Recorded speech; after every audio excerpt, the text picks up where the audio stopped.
ఒకరోజు రాత్రి సుంగి ముంగి దొంగతనం చేయడానికి రాజభవనంలోకి వచ్చారు.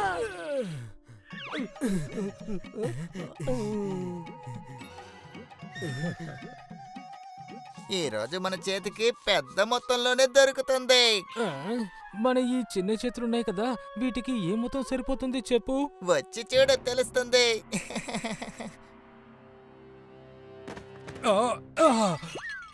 ఎవరు ఎవరు?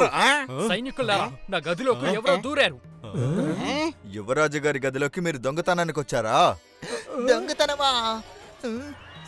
దొంగతనమేం కాదు, మేం యువరాజుకి కథ చెప్పడానికి వచ్చాం. అంతే కదా మంగి? ఏంటి కదా? అవును, యువరాజు గారికి కథ చెప్పాలని మాకు ఎప్పటినుంచో ఆశ. అది ఈ రోజు నెరవేరబోతోంది. మమ్మల్ని మోసం చేయాలని చూస్తున్నావా? మధ్యరాత్రిలో ఎవరైనా కథ చెప్తానికి కిటికీ నుంచి వస్తారా ఏంటి? పగలు సింహద్వారం నుంచి వదలడం లేదు, రాత్రులు కిటికీ నుంచి వదలడం లేదు. యువరాజా, ఇది అన్యాయం. నేను కథకి ఎలాంటి అన్యాయం జరగనివ్వను. అందువల్ల నువ్వు కథ చెప్పు.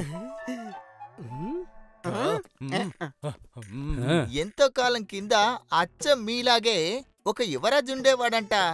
విజయనగరం రాకుమారుడికి కథలు వినడం అంటే చాలా ఇష్టం. అతను ఎక్కడైనా సరే ఎప్పుడైనా సరే కథలు వినడానికి సిద్ధమైపోతాడు. అర్రరే, ఎంత అద్భుతమైన కథ ఇది! ఈ రాత్రిలో ఇప్పుడు నీకు నేను ఏం బహుమతి ఇస్తాను? ఈ మాలని ఇవ్వచ్చు కదా యువరాజా. ఏంటి, ఇది మాత్రం చాలా? నీకేం కావాలో అదంతా తీసుకెళ్ళు.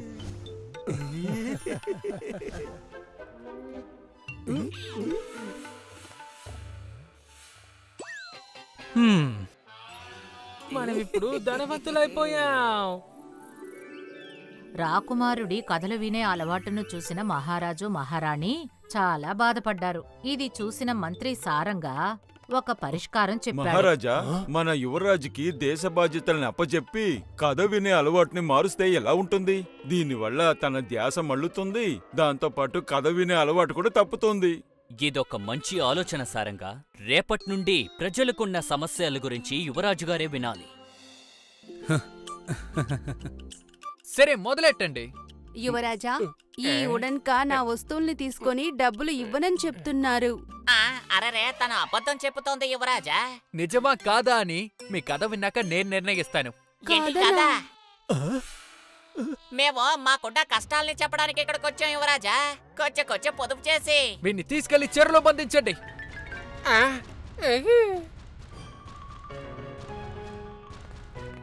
మా కొరతల్ని మేము చెప్పడానికి వచ్చాం యువరాజా. మీ దగ్గర కథ ఉందా లేదా? కదా యువరాజా, మేము ఏమీ చేయలేదు. రాకుమారుడు లోటుపాట్లు వినడానికి కాదు, కథ వినడానికి కూర్చున్నాడు.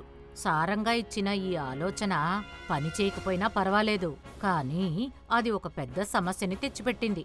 ఎందుకంటే రాకుమారుడు ఏమని ఆజ్ఞాపించాడంటే, ఇక నుంచి రాజభవనంలో కథలు వింటానని చెప్పాడు. తనకి నచ్చిన కథలకి బహుమతులిస్తానని చెప్పాడు. ఇంకేముంది, మరుసటి రోజు రాకుమారుడికి కథలు చెప్పడానికి, అతని దగ్గర నుంచి బహుమతులు పొందడానికి జనం గుంపులు గుంపులుగా వచ్చారు. కొంతమంది మాయాశక్తుల కథలు చెప్పి బహుమతులు పొందారు. కొంతమంది భయంకరమైన కథలు చెప్పి బహుమతులు పొందారు.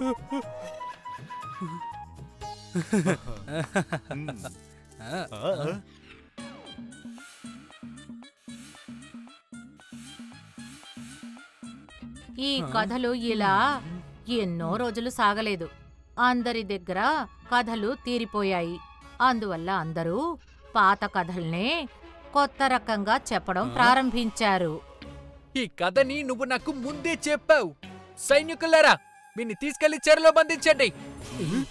రా, ఈ కథ కూడా నేను ముందే వినేశాను. సైనికులారా, అందరూ ఎందుకని చెప్పిన కథే మళ్ళీ మళ్ళీ చెప్తున్నారు. నన్ను పిలిచారా యువరాజా? మంత్రి గారు, ఇక్కడ ఉన్నవారంతకి ఏమైపోయింది?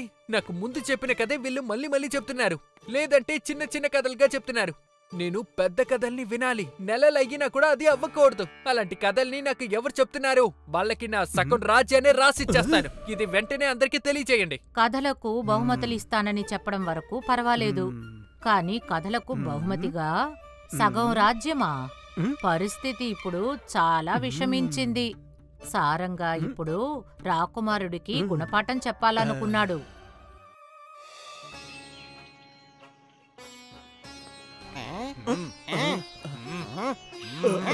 కట్టెలు మండుతాయి మంటలో, చేపలు జీవిస్తాయి నీటిలో. వృక్షం పెరగడానికి కావలసింది ఒక విత్తనం. మిమ్మల్ని ఆశ్చర్యపరుస్తుంది నేను చెప్పే కథ. యువరాజు దగ్గరికి వెళ్ళి చెప్పండి, ఆయనకి చాలా పెద్ద కథ చెప్పడానికి వచ్చాను అని.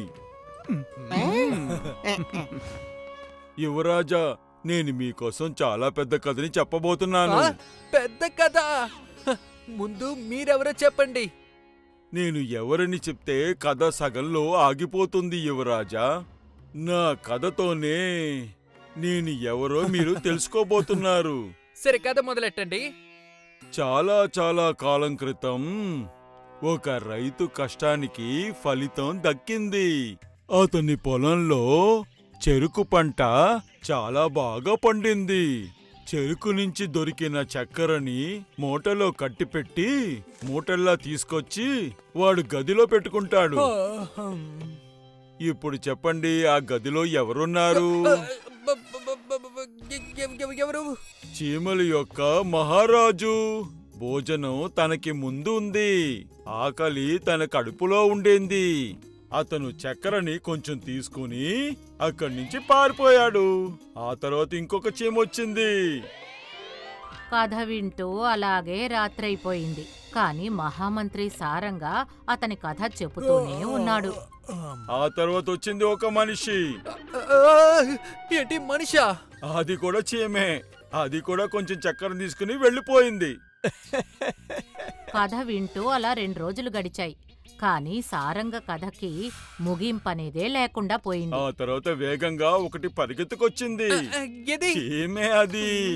2 రోజులైపోయింది. ఒకటి చెవ దాక్కునొస్తోంది లేదా పరిగెట్టుకుంటూ వస్తోంది. తర్వాత ఏమైంది? రైతు ఏం చేశాడు? ఒకరు తిరిగొచ్చారు. ఎవరు? రైతా? లేదు, చీమల యొక్క రాజు కొంచెం తీసుకుని వెళ్ళింది కదా. మళ్ళీ తీసుకెళ్ళడానికా? అవును, చీమలు ఎప్పుడు అదే కథ చేస్తుంది. చాలు చాలు, నీ కథ ఆపు. నా కథ వినడానికే ఇష్టం లేదు. ఆజ్ఞాపించండి యువరాజా. నా కథ ఇంకా ముగించలేదు యువరాజా. మీరే చెప్పొద్దని సగంలో ఆపేశారు. అలాగైతే సవాల్లో గెలిచింది నేనే. అందువల్ల మీ రాజ్యంలో సగాన్ని నాకు ఇప్పుడు మీరు ఇవ్వాలి. అది కూడా మీరు నాకు ఇవ్వాలి. పాపం రాకుమారుడికి ఇప్పుడే అర్థమైంది అతని ఈ కథ వినే అలవాటు వల్ల ఎంత పెద్ద సమస్య వచ్చి పడింది అని. ఇప్పుడు సగం రాజ్యం చేజారిపోతోంది. కాని రాకుమారుడు చాలా పాపం. ఇచ్చిన మాటను నిలబెట్టుకోవాలి కదా.